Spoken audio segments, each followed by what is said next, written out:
ঈদ মুবারক। তাকাব্বালাল্লাহু মিন্না ওয়া মিনকুম। দোয়া করি আমরা, তাকাব্বালাল্লাহু মিন্না ওয়া মিনকুম। ওমন রমজানের ওই রোজার শেষে এলো খুশির ঈদ, তুই আপনাকে আজ বিলিয়ে দেশন আসমানি তাগিদ। ওমন রমজানের ওই রোজার শেষে এলো খুশির ঈদ, তুই আপনাকে আজ বিলিয়ে দেশন আসমানি তাকিদ। আজ ভুলে যা তোর দোস্ত দুশ্মন, হাত মিলাও হাতে। আজ ভুলে যা তোর দোস্ত দুশ্মন, হাত মিলাও হাতে। তোর প্রেম দিয়ে করবি শনিখিল ইসলামে মুরিদ। রমজানের ওই রোজার শেষে এলো খুশির ঈদ, তুই আপনাকে আজ বিলিয়ে দেশন আসমানি তাকিদ। আজকের ঈদের দিন পেয়ে আমরা খুশি না বেজার? সবাই বলেন ঈদ মুবারক। দয়া করে নেক হায়াত বৃদ্ধি করে দিয়ে শাওয়াল মাসের প্রথম দিনে আজ ঈদুল ফিতরের দিনে আল্লাহ তাআলা আমাদেরকে দামি মজলিসে আসার বসার সুযোগ করে দিয়েছেন। এই জন্য মহান মনিবের দরবারে হৃদয় খুলে মহাব্বতে একাগ্র চিত্তে আমরা সকলেই শুকরিয়া আদায় করি, আলহামদুলিল্লাহ। সম্মানিত মুসল্লিবৃন্দ, আমরা দীর্ঘ 1 মাস যাবৎ রোজা রেখেছি। আল্লাহ পাক রব্বুল আলামিন এ রোজার বিনিময় আমাদের জন্য রেখেছেন। অসংখ্য বিনিময়ের মধ্যে আল্লাহ তাআলা রোজাদারের জন্য সর্বোচ্চ সবচেয়ে বড় 2টি পুরস্কার ঘোষণা করেছেন। 2টি পুরস্কারের মধ্যে প্রথম পুরস্কার হলো আল্লাহ তাআলা রোজাদার বান্দা বান্দীদেরকে জান্নাতের রায়্যান নামক দরওয়াজা দিয়ে প্রবেশ করাবেন। সুবহানাল্লাহ। এ সম্পর্কে বুখারী শরীফের 1775 নম্বর হাদিসের মধ্যে বর্ণিত হয়েছে, ইন্না ফিল জান্নাতি বাবান ইউকালু লাহুর রায়্যান। প্যারা হাবিব সাল্লাল্লাহু আলাইহি ওয়াসাল্লাম বলেছেন, জান্নাতে রায়্যান নামক একটি দরওয়াজা আছে, ইয়াদখুলু মিনহু সাইমুনা ইয়াওমাল কিয়ামাহ। এ দরজাটি এমন দরজা, যেই দরজা দিয়ে শুধুমাত্র রোজাদার বান্দা বান্দিগণই প্রবেশ করবে। সুবহানাল্লাহ। হাদিসের শেষ অংশে আল্লাহর রাসূল বলেছেন, লা ইয়াদখুলু মিনহু আহাদুন গায়রুহুম। এ জান্নাত এমন এক জান্নাতের দরওয়াজা, যে দরওয়াজা দিয়ে অন্য কেউ প্রবেশ করতে পারবে না, শুধুমাত্র রোজাদারেরাই প্রবেশ করবে, বাকি কারো এই দরওয়াজা থেকে প্রবেশ করার অনুমতি থাকবে না। এটা হলো রোজাদার বান্দা বান্দির 1 নম্বরের পুরস্কার। সবচেয়ে দামি, সবথেকে বড় পুরস্কারের মধ্যে আরেকটি পুরস্কার আল্লাহ তাআলা ঘোষণা করেছেন। মিশকাতুল মাসাবিহ নামক কিতাবের 2096 নম্বর হাদিসের মধ্যে বর্ণিত হয়েছে, প্যারা হাবিব সাল্লাল্লাহু আলাইহি ওয়াসাল্লাম বলেছেন যে আল্লাহ তাআলা দামি পুরস্কারের মধ্যে 2য় নম্বরে যে পুরস্কারটি ঘোষণা করেছেন, সেটা হলো রোজাদার বান্দা বান্দীদের জীবনের সমস্ত গুনাহ খাতা আল্লাহ তাআলা মাফ করে দিবেন। সুবহানাল্লাহ। তো সম্মানিত মুসল্লিবৃন্দ, এই দামি পুরস্কারগুলোর মধ্যে থেকে 2টি পুরস্কার সব থেকে বেশি দাম। তাহলে আমাদের রোজাদারদের প্রথম আকাঙ্ক্ষা হলো আমরা রাইয়ান নামক দরওয়াজা দিয়ে আল্লাহ তাআলার জান্নাতে প্রবেশ করব ইনশাআল্লাহ। 2 নম্বরের খুশির সংবাদ হলো যে আল্লাহ তাআলা আমাদেরকে আজকে ঈদের দিনে রোজাদার বান্দা বান্দীদেরকে ক্ষমার ঘোষণা করবেন। সুবহানাল্লাহ। সম্মানিত মুসল্লিবৃন্দ, দীর্ঘ 1 মাস যাবত আমরা আল্লাহ তাআলার হুকুম মেনেছি, হুকুম পালন করেছি, রোজা রেখেছি। আমরা দিনের বেলায় খাদ্য পরিহার করেছি, পানীয় বর্জন করেছি, স্ত্রী সহবাস থেকে নিজেকে আড়াল করেছি, দূরত্বে রেখেছি। এই যে 3টি জিনিস থেকে আমরা বিরত থেকেছি, এই 3টি জিনিসের থেকে বিরত থাকার নামই হলো রোজা। এই 3টি জিনিস থেকে বিরত থাকার কারণে আল্লাহ পাক রব্বুল আলামিন আমাদেরকে রোজাদার বলে সার্টিফিকেট দিয়েছেন। এই যে দুনিয়াতে আমরা খাদ্য পানি এবং স্ত্রী সহবাস থেকে বিরত রেখেছি, নিজেদেরকে আটকিয়েছি, এই কারণে আল্লাহ পাক রব্বুল আলামিন জান্নাতের মধ্যে আমাদের জন্য পুরস্কার ঘোষণা করেছেন। সুবহানাল্লাহ। আমরা 3টি জিনিস থেকে নিজেকে আড়াল করে, নিজেকে দূরে রেখে আমরা রোজাদার হয়েছি।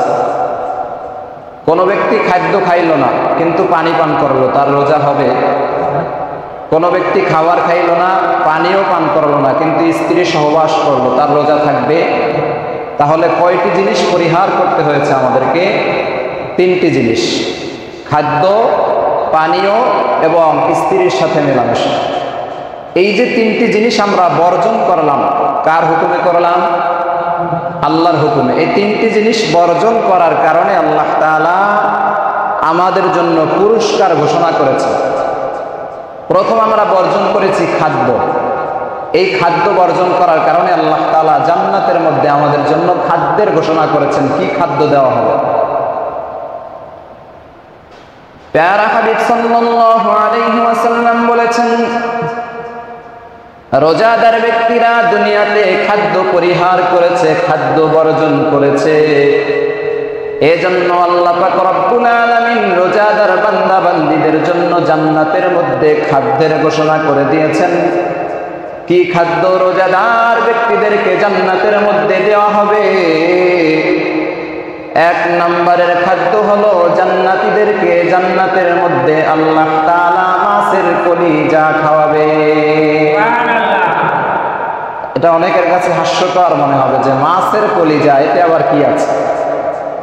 আমরা মনে করেছি দুনিয়ার যে ছোট ছোট মাছ, এ মাছের কলিজা মনে হয় আল্লাহ তাআলা খাওয়াবেন।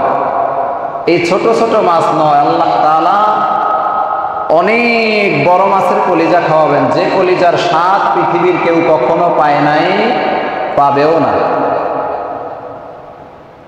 এই যে মাছের কলিজা ছোট কোনো কলিজা নয়। আল্লাহর রাসূল বলেছেন, একটি মাছের কলিজা 70,000 মানুষ খেতে পারবে। একটি মাছের কলিজা যদি 70,000 মানুষ খেতে পারে, তাহলে বলেন এত বড় মাছ দুনিয়াতে আছে? নাই। জান্নাতের মধ্যে আল্লাহ তাআলা এত বড় মাছ সৃষ্টি করবেন, যে মাছের শুধুমাত্র কলিজা দিয়েই 70,000 মানুষ পেট পূর্ণ করে খেতে পারবে। সুবহানাল্লাহ। সম্মানিত মুসল্লিবৃন্দ, 2 নম্বরে যে খাদ্যের ঘোষণা এসেছে, আল্লাহ তাআলা সারা পৃথিবীর জমিনগুলোকে রুটি বানিয়ে দিবেন।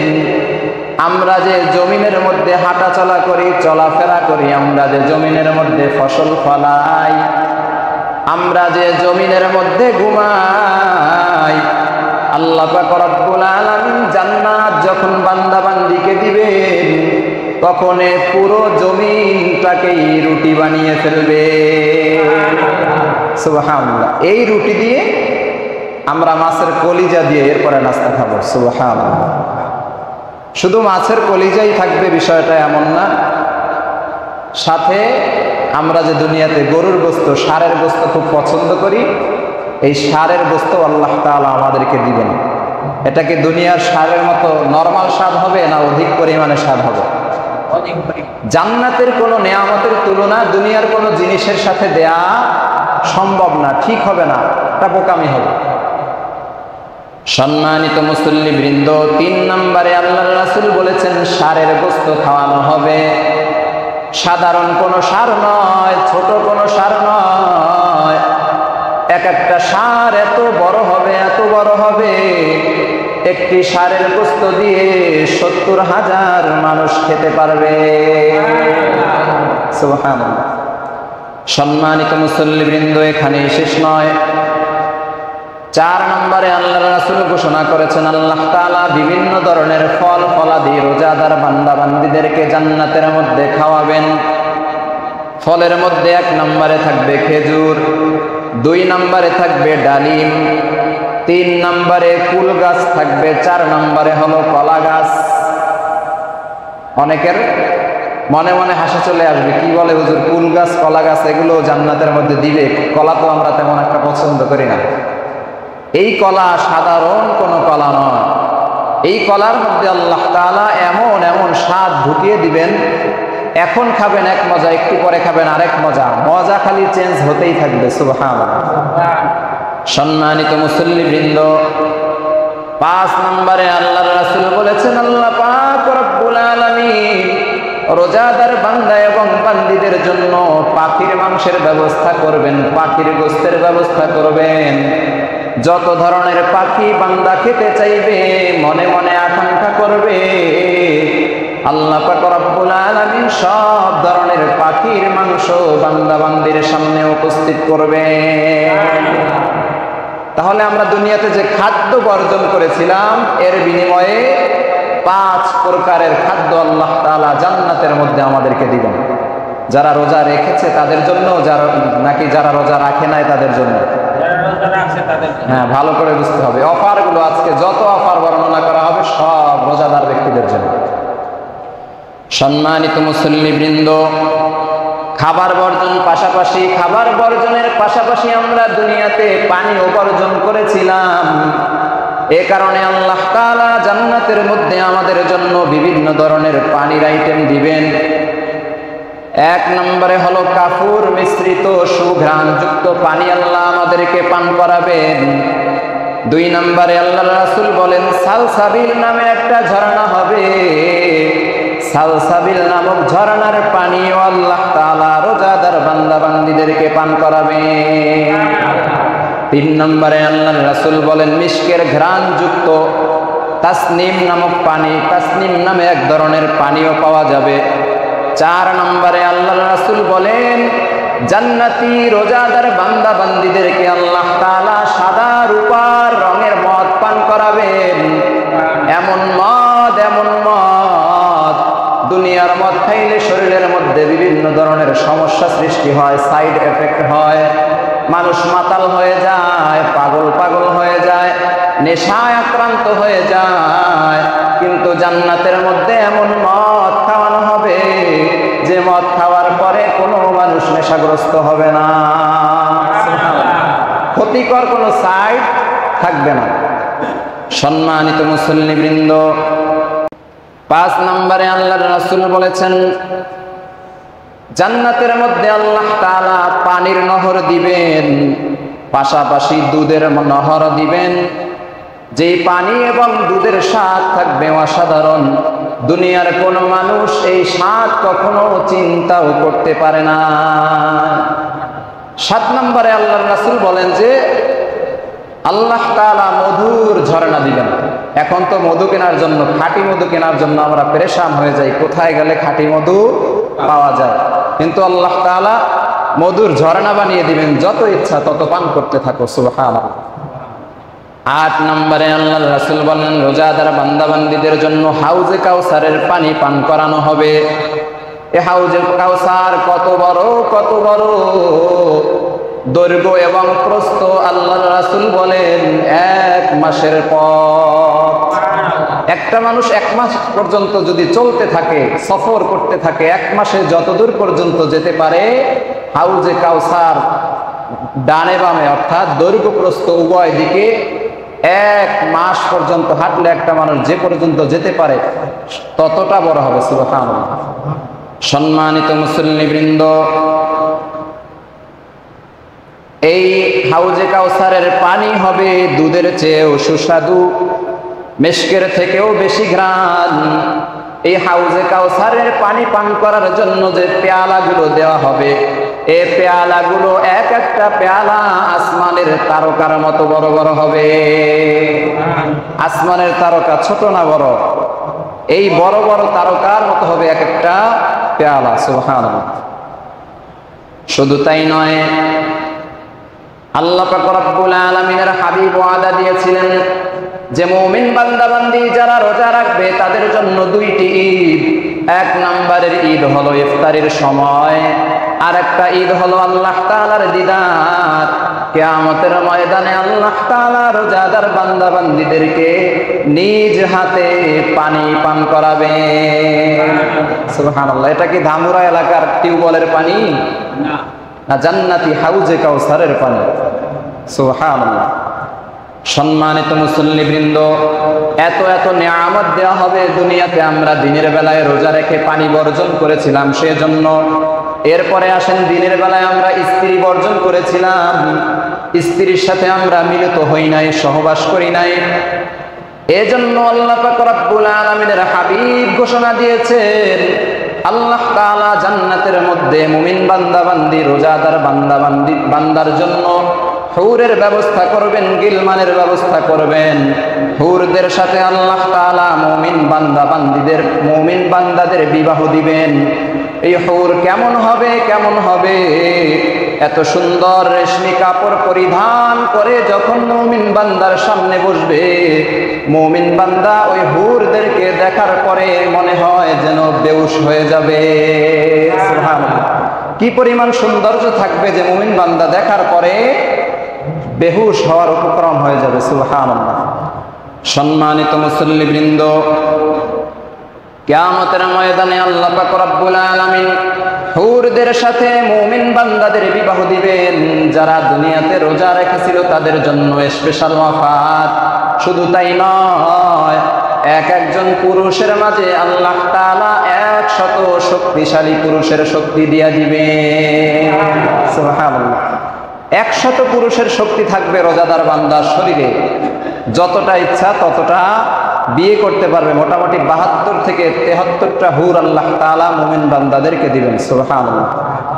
স্ত্রী যদি নেককার হয় সাথে সাথে তাকেও দিয়ে দিবেন। সম্মানিত মুসল্লিবৃন্দ, আমরা যে এই 3টি ফজিলতের কথা শুনলাম, 3টি স্পেশাল অফারের কথা শুনলাম, খাবারের স্পেশাল অফার, পানীয় স্পেশাল অফার, এরপরে হুরের যে স্পেশাল অফার, এই 3টা অফার কোন কারণে দেওয়া হলো?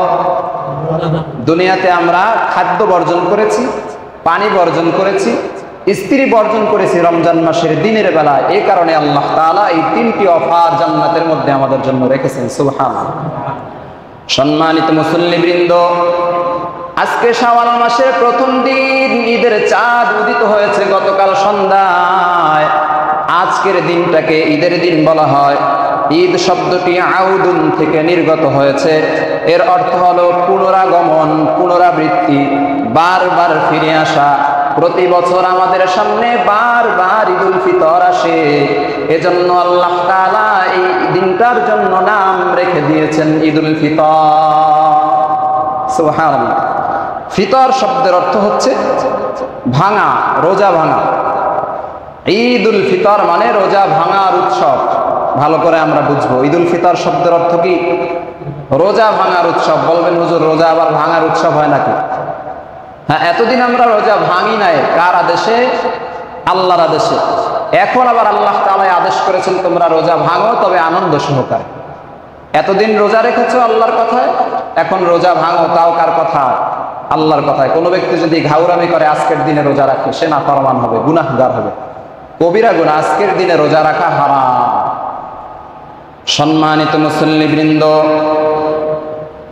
এই ঈদুল ফিতরের দিনটাকে পুরস্কারের দিনও বলা হয়, যেহেতু আল্লাহ পাক রব্বুল আলামিন রোজাদারদের জন্য স্পেশাল অফার রেখেছেন।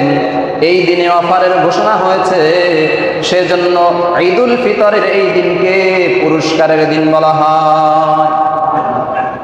যেহেতু রোজাদারগণ এই দিনে রোজা সমাপ্ত করে ফেলে, রোজা ভেঙে ফেলে, এ কারণে আল্লাহ তাআলা এই দিনের নাম লিখেছেন ঈদুল ফিতর। সম্মানিত মুসল্লিবৃন্দ, আজকের দিনটা হলো আল্লাহ প্রদত্ত আনন্দের দিন। আমাদের মন গড়া নাকি আল্লাহ বলেছেন?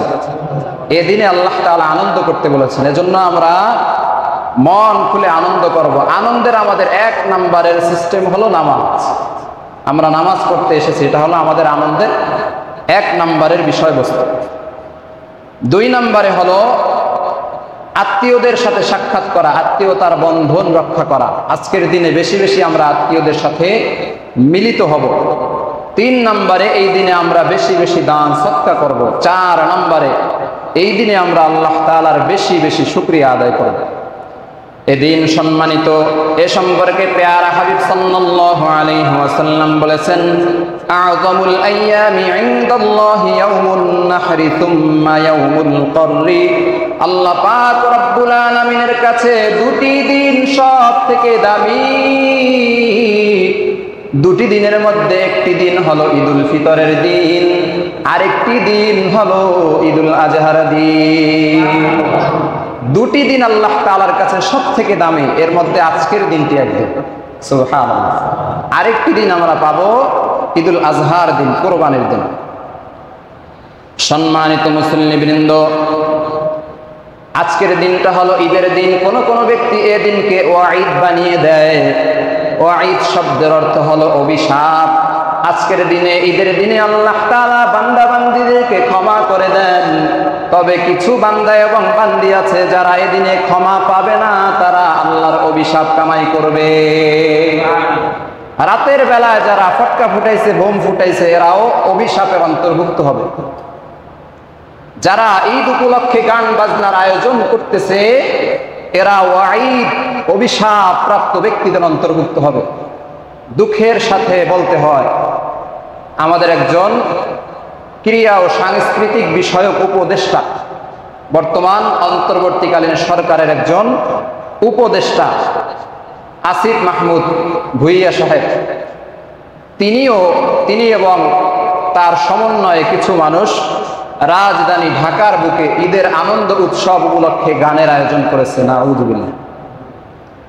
এটা মুসলমানদের সংস্কৃতি, এটা নিয়ে খেলতামাশা করা যাবে না। ঈদ মুসলমানদের সংস্কৃতি, গান বাদ্য এটা বিজাতীয় পশ্চিমা সংস্কৃতি। যে মুসলমান আল্লাহ তাআলার বিধানকে পশ্চিমা সংস্কৃতির সাথে একাকার করবে, সে ব্যক্তি আল্লাহ তাআলার লানত প্রাপ্ত হবে। রাজধানী ঢাকার বুকে দাঁড়িয়ে এরপরে গত রাতে এবং আজকের দিনে বা আগামী দিন, এই সামনের রাতে অনুষ্ঠান পরিচালনা হবে গান বাদ্যের মাধ্যমে। এটা মুসলমানদের সংস্কৃতি নয়, পশ্চিমা সংস্কৃতি।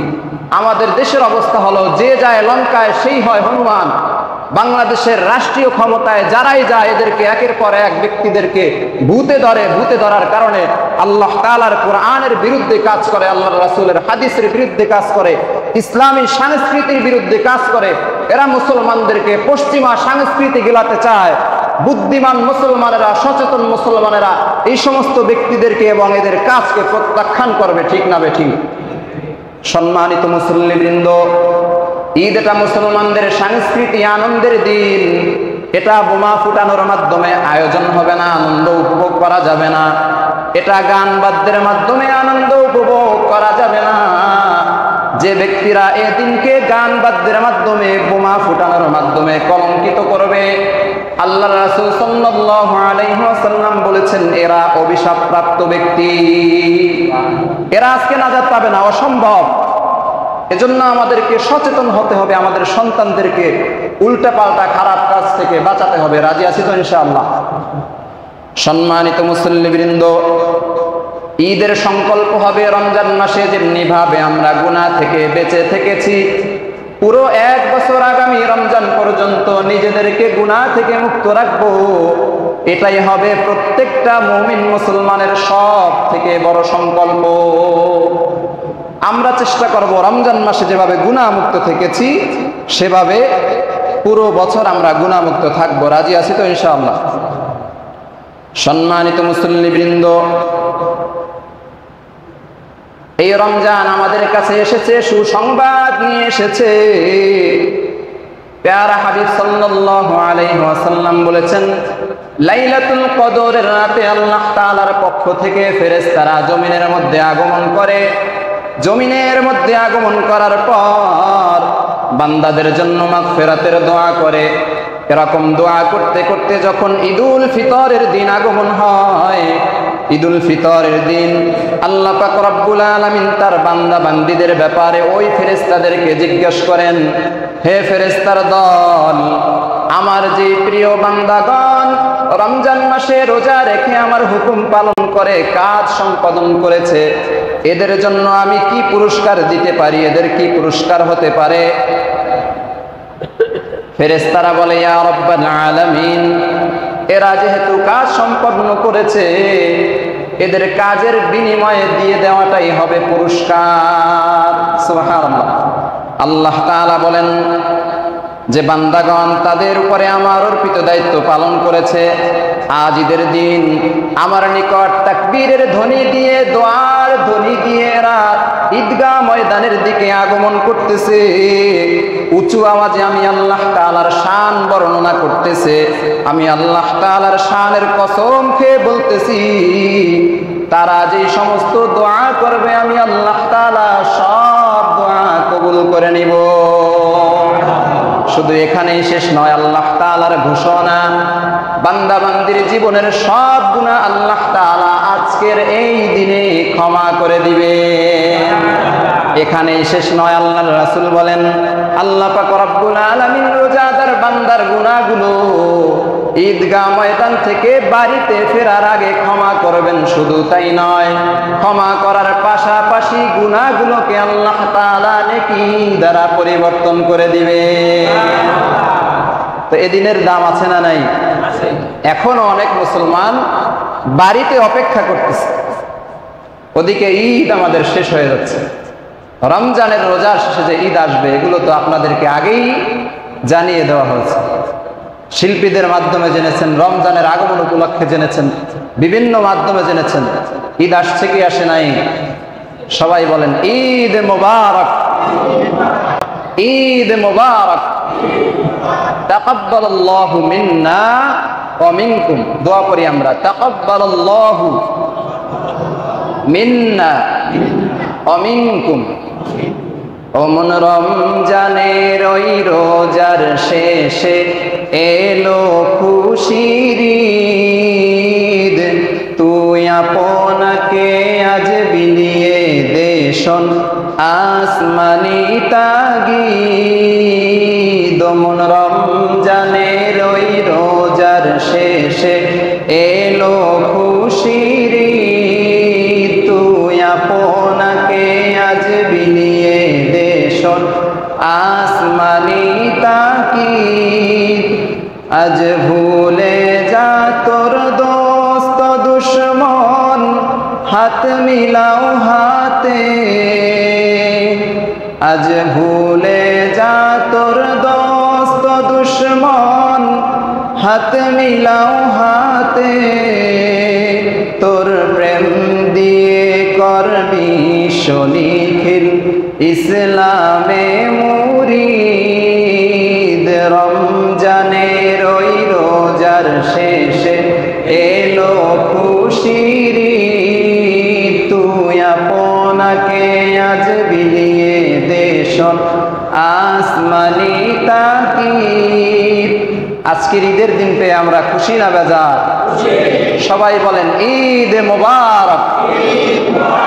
সম্মানিত মুসল্লিবৃন্দ, যে দিনে আমরা এখানে উপস্থিত হয়েছি, এ দিনের আরেকটি স্লোগান হলো, আমরা আল্লাহ তাআলার পক্ষ থেকে দেয়া বিধান যাকাত আদায় করব, বেশি বেশি দান সদকা করব। যাকাত এবং দান সদকা অনেক বড় এক আমল। প্যারা হাবিব সাল্লাল্লাহু আলাইহি ওয়াসাল্লাম দান সদকা এবং যাকাতের গুরুত্বপূর্ণ 10টি ফজিলত বর্ণনা করেছেন। 10টি ফজিলতের 5টি ফজিলত দুনিয়াতে দেওয়া হবে, বাকি 5টি ফজিলত দেওয়া হবে মৃত্যুর পর, পরকালে। দুনিয়াতে 5টি ফজিলত। 1 নম্বর ফজিলত হলো, যে ব্যক্তি দান সদকা করে তার সম্পদ পবিত্র হয়ে যায়। সুবহানাল্লাহ। সম্পদের মধ্যে অনেক ভেজাল থাকে কোন ব্যক্তির? যে ব্যক্তি দান সদকা করে না। উদাহরণ দিলে আপনাদেরকে বুঝিয়েছিলাম ইতিপূর্বেও, যে উদাহরণ দিয়েছিলাম যে মুরগি ক্রয় করেছেন, এর মধ্য থেকে কিছু জিনিস আমরা ফেলে দিই, পশম, নাড়িবুড়ি ইত্যাদি ফেলে দিই, টাকা দিয়ে কেনার পরেও ফেলে দিই কেন? এগুলো থাকলে আমার খাবারটা কি হয়ে যাবে? অপবিত্র হয়ে যাবে। ঠিক তেমনি ভাবে দান, সদকা, যাকাত যদি ব্যক্তি তার সম্পদ থেকে না দেয়, তার সম্পদও নাপাক হয়ে যাবে, অপবিত্র হয়ে যাবে। এজন্য দান সদকা হলো সম্পদ পবিত্র করার 1 নম্বর মাধ্যম। 2 নম্বর ফজিলত বলেছেন আল্লাহর রাসূল যে ওই ব্যক্তির দৈহিক পবিত্রতা অর্জন হয়ে যাবে, মানসিকভাবে সে প্রস্তুত হয়ে যাবে, পবিত্র হয়ে যাবে। আল্লাহ তাআলা তার অন্তরকে গুনাহ থেকে পবিত্র করে দিবেন। 3 নম্বরে ফজিলত হলো আল্লাহ তাআলা বিপদ আপদ, রোগ ব্যাধি দূর করে দিবেন। 4 নম্বরের ফজিলত হলো দানকারী ব্যক্তি এবং দান গ্রহণকারী ব্যক্তি উভয়ের হৃদয়ের মধ্যে আল্লাহ তাআলা প্রশান্তি ঢেলে দিবেন। যে দান করে সেও আনন্দিত হয়, যে দান গ্রহণ করে সেও আনন্দিত হয়, উভয়েই আনন্দিত হয়। সম্মানিত মুসল্লিবৃন্দ, 5 নম্বরে আল্লাহর রাসূল বলেছেন দান সদকাকারী, যাকাত আদায়কারীর ব্যক্তির রিজিক আল্লাহ তাআলা প্রশস্ত করে দিবেন, রিজিক অনেক বেশি বৃদ্ধি করে দিবেন। এই 5টি ফজিলত হলো দুনিয়াতে, আর 5টি ফজিলত হলো আখিরাতে। পরকালের 5টি ফজিলতের মধ্যে 1 নম্বরের ফজিলত হলো আল্লাহ পাক রব্বুল আলামিন হাসরের ময়দানে দান সদকাকারী ব্যক্তিকে কিয়ামতের মাঠে যখন সবাই চিল্লাপাল্লা করবে, দৌড়াদৌড়ি করবে, সূর্যের তাপে মানুষ যখন বেকারার হয়ে যাবে, আল্লাহ পাক রব্বুল আলামিন দান সদকাকারী বান্দাকে ছায়া দান করবেন। এই দান সদকার সম্পদগুলো ওই বান্দাকে ছায়া দান করবে, বান্দিকে ছায়া দান করবে। সম্মানিত মুসল্লিবৃন্দ, 2 নম্বরে আল্লাহর রাসূল বলেন দান সদকাকারীর ব্যক্তির হিসাব সহজ হয়ে যাবে, একদম সহজে অল্প সময়ের মধ্যে হিসাব নিকাশ দিয়ে সে জান্নাতে চলে যাবে। 3 নম্বরে আল্লাহর রাসূল বলেন আল্লাহ তাআলা দান সদকাকারীর ব্যক্তির আমলনামাকে কিয়ামতের দিন অনেক ভারী করে দিবে। গুনাহের পাল্লা হালকা হয়ে যাবে, নেকির পাল্লাটা ভারী হয়ে যাবে। 4 নম্বরে আল্লাহর রাসূল বলেন ওই ব্যক্তি মুহূর্তের মধ্যে দ্রুত পুল সিরাত পার হয়ে যাবে, একদম দ্রুত, বিজলির ন্যায়। বিজলি চমকালে আকাশে যেমন দ্রুত সেকেন্ডের মধ্যে বিজলি শেষ হয়ে যায়, ওই দান সদকাকারী বান্দা বান্দি দ্রুত পুল সিরাত পার হয়ে যাবে। 5 নম্বরে আল্লাহর রাসূল বলেন শুধু তাই নয়, দান সদকাকারী ব্যক্তিকে আল্লাহ তাআলা জান্নাতের মধ্যে উঁচু মাকাম দান করবেন। এগুলো হলো দান সদকার সংক্ষিপ্ত ফজিলত বললাম। এখন দান সদকা যদি না করা হয়, যাকাত না দেওয়া হয়, তাহলে পরিস্থিতি কি দাঁড়াবে? সংক্ষিপ্ত আকারে আমরা একটি ঐতিহাসিক ঘটনা শুনব। ঘটনার মূল ব্যক্তি হলো আল্লাহ তাআলার একজন দুশমন, নাফরমান ব্যক্তির নাম হলো কারুন। নাম শুনেছেন জীবনে? আপনাদের কারো সন্তানের নাম কারুন রেখেছেন কখনো? কেন রাখেন না? এ ব্যক্তি আল্লাহর দুশমন, নবীর দুশমন, ইসলামের দুশমন, সেজন্য এ ব্যক্তির নাম কেউ সন্তানের নাম হিসেবে রাখে না, ঘৃণা করে। এই কারুনের একটি ইতিহাস আপনাদের সামনে পেশ করব ইনশাআল্লাহ।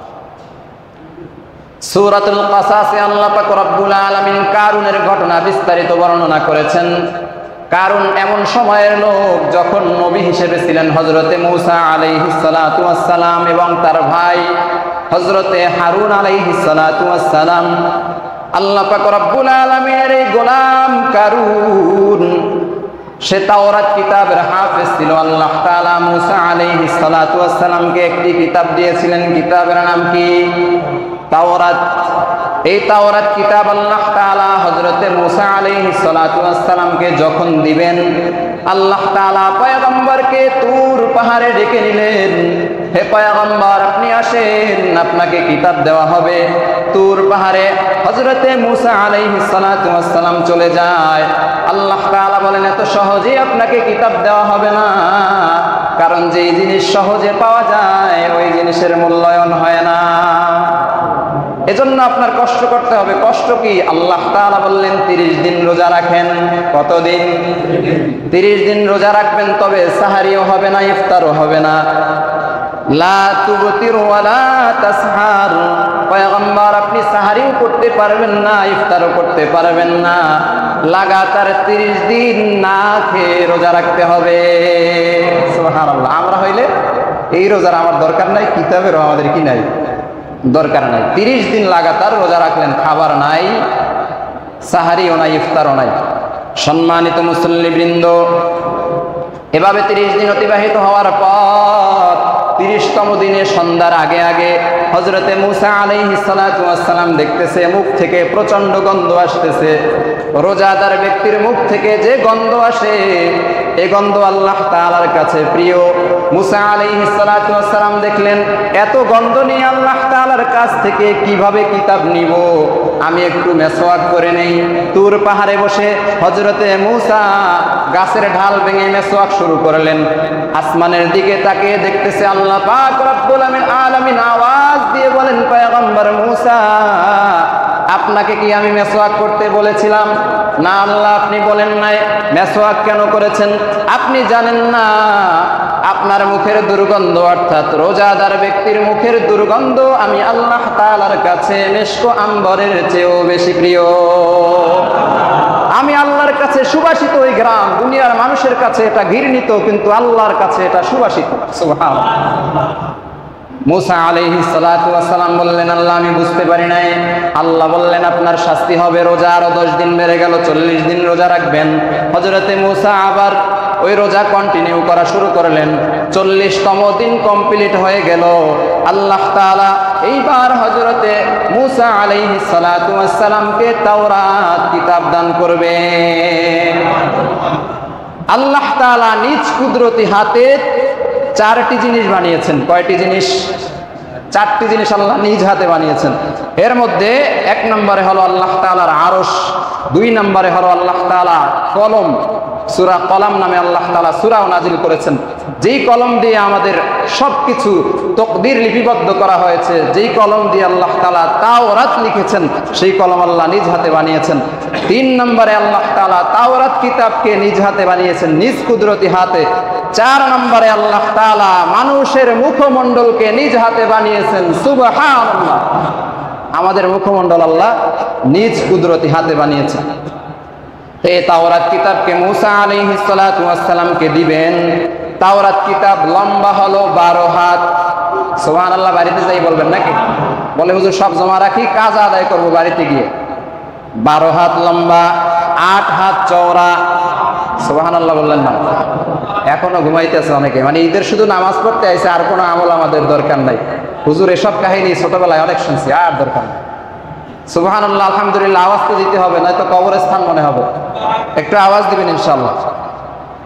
8 হাত চওড়া এই কিতাব, তাওরাত কিতাব 1000 খণ্ড। শুধু তাই নয়, প্রত্যেক খণ্ডে এক এক পারার মধ্যে 1000 করে আয়াত। আল্লাহ পাক রব্বুল আলামিন এই তাওরাত কিতাবের মধ্যে 10 লক্ষ আয়াত দিয়ে দিয়েছে। এই 12 খণ্ড 12 ভলিউমের কিতাব মূসা আলাইহিস সালাতু ওয়াস সালামকে দিবেন, কিন্তু ওজন তো অনেক বেশি। কিভাবে দিবেন? আল্লাহ তাআলা জিবরাইলকে আদেশ করলেন, জিবরাইল তুমি সহ 70 জন ফেরেশতা তাওরাত কিতাবকে বহন করো। 70 জন ফেরেশতা তাওরাত কিতাবকে বহন করে পয়গম্বর মূসা আলাইহিস সালাতু ওয়াস সালামের হাতে দিয়ে দিলেন। এখন বলবেন 70 জন ফেরেশতা নবী মূসার হাতে কিভাবে দিল? মূসা আলাইহিস সালাম একলা কিভাবে গ্রহণ করলো? আল্লাহ তাআলা মূসা আলাইহিস সালাতু ওয়াস সালামকে শক্তিশালী 70 জন যুবকের শক্তি দিয়েছিল। সুবহানাল্লাহ। এজন্যই তিনি তাওরাত কিতাব বহন করতে পেরেছেন। সম্মানিত মুসল্লিবৃন্দ, কিতাব তো আল্লাহ তাআলা দিলেন। এরপরে আল্লাহ বললেন, হে মূসা, আমার কিতাবে গিলাফ লাগাও, মলাট লাগাও। আমরা কোরআনে গিলাফ লাগাই কি লাগাই না? এই যে দেখেন, এটা হলো গিলাফ। এই গিলাফ লাগানোর জন্য আল্লাহ তাআলা বললেন, আল্লাহর কিতাব দামি কিতাব, সেটাতে গিলাফ হবে না। এটা কেমন করে হয়? মূসা আলাইহিস সালাতু ওয়াস সালাম বললেন, আল্লাহ কি দিয়ে গিলাফ লাগাবো? কাপড় দিয়ে নাকি চামড়া দিয়ে?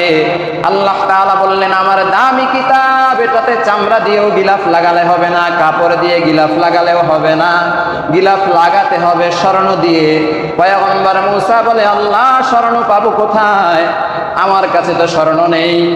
ঘটনা একদম সংক্ষিপ্ত করতে হচ্ছে, সময় নেই। মনোযোগ দেন, খুব মনোযোগ দেন, পিছন থেকে কথার আওয়াজ আসতেছে।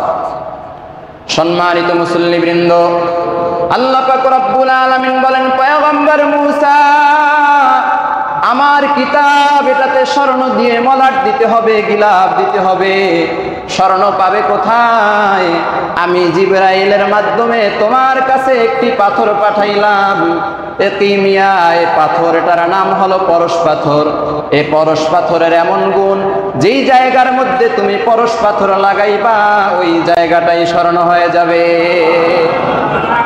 পাথরের মধ্যে লাগাইলে পাথর স্বর্ণ হয়ে যাবে, মাটির মধ্যে লাগাইলে মাটি স্বর্ণ হয়ে যাবে।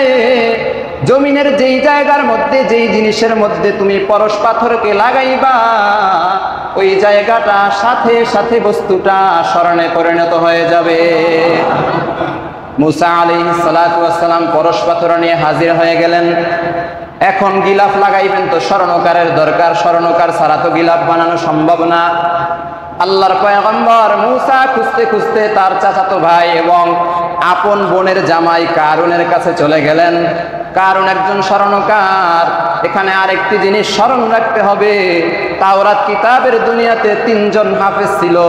এক নম্বর পয়গম্বর মূসা, দুই নম্বর তার ভাই পয়গম্বর হারুন, তিন নম্বরে যে ব্যক্তি তাওরাত কিতাবের হাফেজ হয়েছিল তিনি হলো আল্লাহর বান্দা কারুন। সে মুসলমান ছিল, ভালো ছিল। তার কাছে তাওরাত কিতাবের গিলাফ বানানোর জন্য দেওয়া হলো। কাজ শুরু করে দিয়েছে। 12 খণ্ডের গিলাফ বানানোর পরে পয়গম্বর মূসাকে দেখাইলেন। হে পয়গম্বর মূসা, দেখেন সুন্দর হয়েছে কিনা? হ্যাঁ, পছন্দ হয়েছে। পয়গম্বর মূসা বললেন, তাহলে এবার কিতাব দাও এবং পাথরটাও দিয়ে দাও। এইবার কারুন ফোন দিয়ে আটতেছে, যে করেই হোক এ পাথরটাকে লুকাতে হবে। এইবার মূসা আলাইহিস সালাতু ওয়াস সালামকে বলে, ভাই আমার, আপনি তো আমার আত্মীয়, আপনার বোনকে আমি বিবাহ করেছি, আমি তো মিথ্যা কথা বলবো না। আপনি যেই পরশ পাথর আমাকে দিয়েছিলেন এ পরশ পাথর কোথায় যেন হারিয়ে গেছে। মনের মধ্যে শয়তানি শুরু হয়ে গেছে। পরশ পাথর যে কোনো ভাবে এটাকে লুকাতে হবে, তাহলেই আমি ধনী হয়ে যাব। পয়গম্বর মূসা বললেন, তুমি যদি সত্য বলো তাহলে ঠিক আছে, যদি মিথ্যা বলো আল্লাহ যেন তোমার বিচার করে। পয়গম্বর মূসা চলে গেলেন। কারণ এইবার পাইছে ম্যাজিক। ছোট বাচ্চাদের হাতে যদি নতুন কোনো খেলনা দেওয়া হয়, ঘুম নাই, খাবার নাই, খেলতেই থাকে, ঠিক তেমনি ভাবে এইবার কারণ পরশ পাথর নিয়ে বিভিন্ন জায়গার মধ্যে লাগাইতেছে আর সব স্মরণ হয়ে যাইতেছে। এরকম চলতে চলতে কারণ অনেক বড় ধনী হয়ে গেছে। তাফসীরের মধ্যে তাফসীরে মারিফুল কোরআন সহ অসংখ্য তাফসীরের মধ্যে লিখিত হয়েছে যে কারণ এত বড় ধনী হয়েছে, এত বড় ধনী হয়েছে, দুনিয়ার মধ্যে কারুনের থেকে সম্পদশালী ব্যক্তি আল্লাহ তাআলা কখনোই আর পাঠাবেন না। দুনিয়ার মধ্যে সব থেকে বড় ধনী হয়ে গেছে। বর্তমানে যিনি সব থেকে ধনী তার থেকেও বড় ধনী কে ছিল? কারণ সম্পদের কোনো অভাব ছিল না। ধন সম্পদ হওয়ার পরে এই বুজুর্গ ব্যক্তির এখন পরিস্থিতি খারাপ, সে এখন দান সদকা করতে চায় না। আল্লাহ পাক রব্বুল আলামিনের কাছ থেকে নতুন আদেশ এসেছে। আল্লাহ তাআলা বললেন, বাটপার তো পাথর চুরি করে রেখে দিয়েছে, আমি জেনেও তাকে ধরা দেই নাই। হে মূসা, যাও যাও, কারুনকে গিয়ে বলো সে যেন যাকাত দেয়, সে যেন দান সদকা করে। পয়গম্বর মূসা কারুনের সামনে গিয়ে উপস্থিত, বলতেছে, হে কারুন, আল্লাহ তাআলার পক্ষ থেকে আদেশ এসেছে তুমি যাকাত দাও, দান সদকা করো। এবার কারুন বলতেছে, ভাই কি বলতেছেন বুঝতে পারতেছি না, কি বলতেছেন আমার বুঝে আসতেছে না। সব কথা বুঝে, চোরামি বাটপারি সব বুঝে, যাকাতের কথা যখন আসছে তখন শয়তানের কানের ভিতরে পেশাব করে দিয়েছে, এখন আর সে কিছু বুঝতে পারতেছে। এরকম কারুন মার্কা মুসলমান আমাদের দেশে একজন নাই। আছে না নাই? সম্পদ দিয়েছিল কে? আল্লাহ। যাকাত দিতে বললেন তিনি কে? যিনি সম্পদ দিচ্ছেন তিনিই যাকাত দিতে বলেছেন। সম্পদ যিনি দিচ্ছেন এটা হলো আল্লাহর পক্ষ থেকে বান্দার কাছে আমানত। আমানত থেকে যাকাত দিতে হবে, এটা আল্লাহ তাআলা আদেশ করেছেন। এরপরে মূসা বললেন, আল্লাহ তোমাকে যাকাত দিতে বলেছেন, বলতেছে কত পার্সেন্ট? মূসা আলাইহিস সালাতু ওয়াস সালাম বলতেছে, তোমার যত সম্পদ আছে এর 3 ভাগের 1 ভাগ আমাদের জন্য কত পার্সেন্ট? 40 ভাগের 1 ভাগ। 100 টাকায় 2.5 টাকা। আর কারুনের জন্য ছিল 100 টাকায় 33 টাকার একটু বেশি। তো এই আদেশ যখন করলেন, কারণ বলতেছে এটা কখনোই সম্ভব না, অনেক কষ্ট করে সম্পদ কামাই করেছি, আমার যোগ্যতা বলে সম্পদ কামাই করেছি, এ সম্পদের এত পরিমাণ যাকাত আমার দেওয়া সম্ভব না। আল্লাহ পাক রব্বুল আলামিন সময় দিলেন, সময় অতিবাহিত হচ্ছে, মূসা বারবার মাঝে মাঝেই গিয়ে কারুনকে বলতেছে যাকাত দাও। এক সময় এমন পরিস্থিতি দাঁড়ালো, কারণ পয়গম্বর মূসা আলাইহিস সালাতু ওয়াস সালামকে মেরে ফেলার জন্য ষড়যন্ত্রে লিপ্ত হয়েছে। এক নারীকে ঠিক করেছে টাকা দিয়ে, নষ্ট মহিলাকে, যে তোমাকে আমি 10,000 দিরহাম দিব, স্বর্ণের দিরহাম। ঈদ আসতেছে সামনে, ঈদের দিন তুমি লোক সম্মুখে দাঁড়িয়ে হযরতে মূসার বিরুদ্ধে অপবাদ দিবা যে মূসা আমার সাথে জিনা করেছে। নাউযুবিল্লাহ। যেই কথা সেই কাজ, লোক ঠিক করলো। ঈদগাহ ময়দানে হযরতে মূসা আলাইহিস সালাতু ওয়াস সালাম ভাষণ দিচ্ছেন। ভাষণের এক পর্যায়ে কারুন ডাক দিয়ে বলতেছে, হে ভাই, হে আল্লাহর পয়গম্বর মূসা, বলেন জিনাকারের শাস্তি কি? আল্লাহর নবী বলতেছে, জিনাকার যদি পুরুষ মহিলা উভয়ে যদি বিবাহিত হয় তাহলে তাদেরকে পাথর মেরে হত্যা করতে হবে।